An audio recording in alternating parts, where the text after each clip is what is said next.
For small-scale farmers, I know you've been wondering, what are the most profitable crops that you can manage to do and earn some decent profit? These are farmers who have less than an acre of land, and most of them own 1/8 of an acre, or what is commonly known as 50 by 100. Land is becoming scarce and we are increasing in population, but at the end of the day, you can still make some decent profit, and especially the youths who are graduating and you have small piece of land. This is a good way to employ yourself. These are 5 most profitable crops that you can grow. They don't require much capital, they don't require much knowledge, they are fast maturing, and also they have a wider market. By wider market, I mean you can sell them even to your immediate neighbor, and regardless of the market supply, imagine we still get people who will buy as long as you maintain the cost as minimal as possible. But first, let's understand what is profit. Profit is the amount that you get after deducting your cost from the revenue you earn. What do I mean? I mean, if you have 10,000 heads of cabbage and you sell each at 15 shillings, you manage to get 150,000 shillings. That is revenue. That is not profit.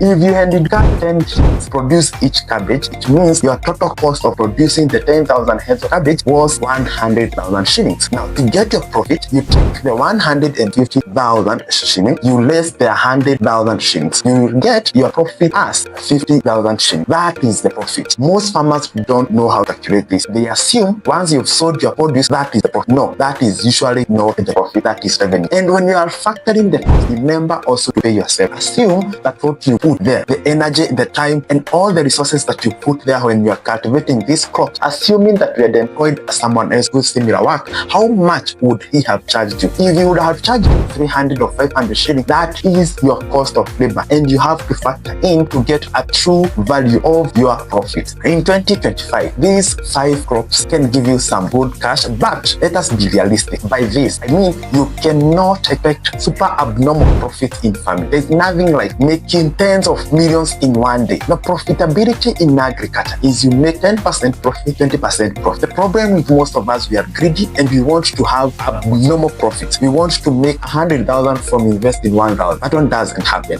So if you invest 100 and you get 200 as profit, that's okay. These are the 5 crops that you can manage to do and get some good profits. And number 1 is beans. In short, maharagwe. This can be either yellow bean or rosecoco beans or wairimo, all those types of beans. And good thing with beans is that they are fast maturing, and then also number 2, they are not perishable. Number 3, you can sell to anyone. After they are dry and you harvested them, you can take to the local market or to the cereal stores, so they will still buy. This makes it a good crop to do. The other thing that makes it a good crop to do is the cost of producing it. Imagine in an eighth of an acre, you only need 2.5 kgs. So this will cost you roughly around 250 shillings. If you put now all the other cost of producing them, around 500 shillings for chemicals and maybe an extra additional cost of 1,000, you will get a total production cost of around 2,750. If you are good at it and the season is okay and you manage to harvest around 1.5 bags, each way 90 kgs, and you are also lucky to sell at 80 shillings per kilo, then you will earn 10,800 shillings from your 1.5 bag. The second most profitable crop for small-scale farmers is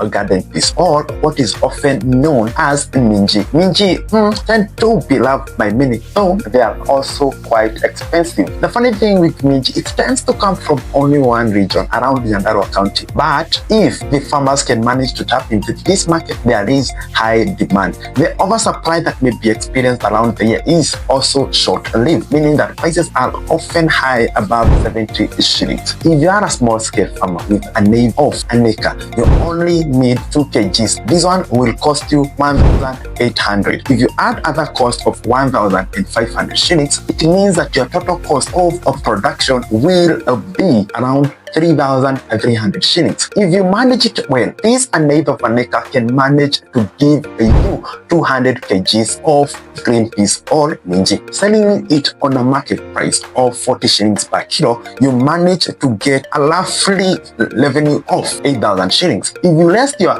3,300, the cost of production, you are left with a profit of around 4,700 shillings. And remember, this is the lowest price of 40 shillings per kilo. Sometimes it goes to over 70 shillings per kilo. The third most profitable crop for small-scale farmers is Dania, or what is often known as a coriander. The good thing with coriander is it's fast growing. Within 30 to 35 days, it's ready for harvesting. And mind you, it doesn't need those expensive chemicals or even fertilizer. You just plant it and manage it, and that's all. You're good to go.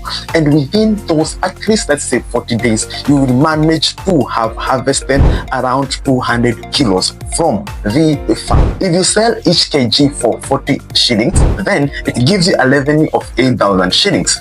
If you less your cost of 2,300 shillings, you are left with a profit of 5,700. This is a good profit for small-scale farmers in a month, and you can replicate this such that you'll always have this produce every month, making you a source of income, a stable one every month. My fourth most profitable crop for small-scale farmers is green maize. What is green maize? Green maize is what is known as mahindi ya kuchoma. The demand for mahindi ya kuchoma, or the green maize, has been on the rise. Most people are loving it. And even those who cook the very all-boiled maize, they buy it from these people because they know how to select the best one and the sweetest one. And remember, the secret on this is to do the varieties that they love. Not all maize varieties is good for roasting. You have to get this. And if you are totally interested in this, make sure you've watched our video on the best maize variety for maize roasters. And that one that once you have it, they will come learning for you. Ensure that you do the maize that they love. In 1/8 of an acre, you need roughly 1 kg